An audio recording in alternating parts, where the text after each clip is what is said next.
Hello বন্ধুরা, ভিডিওটি শুরু করার আগে একটি কথা।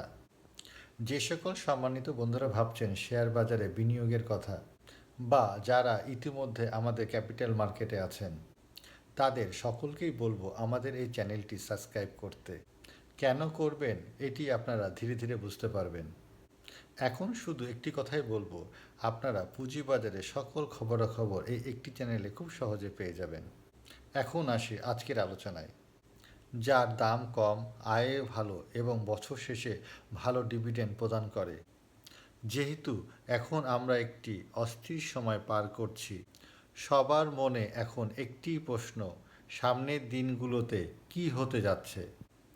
এমত অবস্থায় যারা আমরা বিনিয়োগকারী আছি তাদের কি করা উচিত, এর সদুত্তর দেওয়া বর্তমান প্রেক্ষাপটে সত্যি অনেক কঠিন। আমার মতে এই সময় আমরা দুইটি কাজ করতে পারি।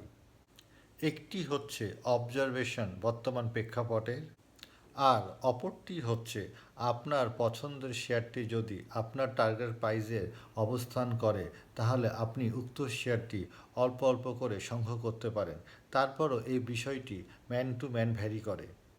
সাধারণত যখন এই ধরনের সিচুয়েশন আসে, তখন আমাদের সকলেরই উচিত বা আমাদের বিনিয়োগ পরিকল্পনা এমন হওয়া উচিত, যে সকল শেয়ারের দাম কম, মানে ভালো অর্থাৎ ফান্ডামেন্টাল, বছর শেষে একটি ভালো লভ্যাংশ প্রদান করে, খারাপ সময়েও খুব একটা দাম পড়ে না, সেই সকল শেয়ারে বিনিয়োগ করে চুপচাপ বসে থাকা।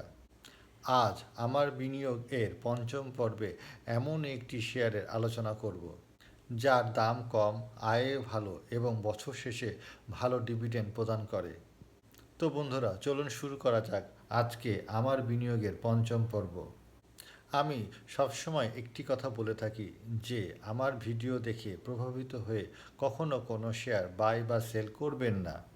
কারণ এখানে শুধুমাত্র শেয়ারের তথ্য ও উপাত্ত বিশ্লেষণ করা হয় আপনাদের বিনিয়োগের সুবিধার্থে। আপনার বিনিয়োগের সিদ্ধান্ত আপনাকেই গ্রহণ করতে হবে। শেয়ার বাজারে বিনিয়োগে ঝুঁকি রয়েছে, তাই জেনে বুঝে বিনিয়োগ করবেন। আজকে আমার বিনিয়োগে যে সেক্টরে যে শেয়ারটি নিয়ে আলোচনা করব, সেটি আমাদের পুঁজিবাজারের ফুয়েল এবং পাওয়ার সেক্টরের একটি কোম্পানি। উক্ত কোম্পানিটি আমাদের পুঁজিবাজারে তালিকাভুক্ত হয় 2007 সালে। উক্ত কোম্পানিটির বেশিরভাগ শেয়ারই রয়েছে স্পন্সর ডিরেক্টর, গভর্নমেন্ট, ইনস্টিটিউশন, ফরেনারদের হাতে। মাত্র 8.09% শেয়ার রয়েছে পাবলিকের হাতে।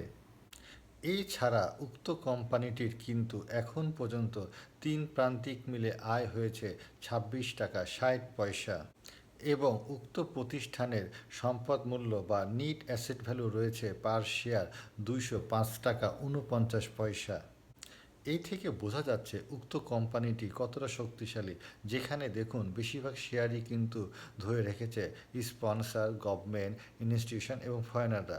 মাত্র পাবলিকের হাতে রয়েছে 8% কিছুটা শেয়ার এবং এর নিট অ্যাসেট ভ্যালুও রয়েছে কিন্তু অনেক বেশি, পার শেয়ার 205 টাকা। এই বিষয়গুলো কিন্তু বিনিয়োগের আগে আপনারা অবশ্যই খেয়াল করবেন। আরেকটি বিষয় লক্ষণীয়, উক্ত শেয়ারটির লাস্ট এক বছরের সর্বনিম্ন দাম ছিল 166 টাকা 20 পয়সা, আর সর্বোচ্চ দাম উঠেছিল উক্ত শেয়ারটির 190 টাকা। এতক্ষণ আমরা যে শেয়ারটির বিষয়গুলো নিয়ে কথা বলছিলাম সেটি হচ্ছে ঢাকা শেয়ার বাজারে তালিকাভুক্ত ফুয়েল ও পাওয়ার সেক্টরের যমুনা অয়েল কোম্পানি লিমিটেড। উক্ত কোম্পানিটির রিজার্ভের পরিমাণ 21,863.9 মিলিয়ন। পুঁজিবাজারে উক্ত প্রতিষ্ঠানটি তালিকাভুক্ত হওয়ার পর থেকে এখন পর্যন্ত সাধারণ বিনিয়োগকারীদেরকে তারা নিয়মিতভাবে লভ্যাংশ প্রদান করে আসছে। এখানে উল্লেখ্য যে উক্ত প্রতিষ্ঠানটি 2023 অর্থবছরে বিনিয়োগকারীদের 130% নগদ লভ্যাংশ প্রদান করেছিল। তো বন্ধুরা, উক্ত বিষয়গুলো আপনারা বিবেচনা করে আপনাদের মূল্যবান ডিসিশনটি গ্রহণ করবেন। সবাই ভালো থাকবেন, সুস্থ থাকবেন, নিজের বিনিয়োগ নিজে করবেন।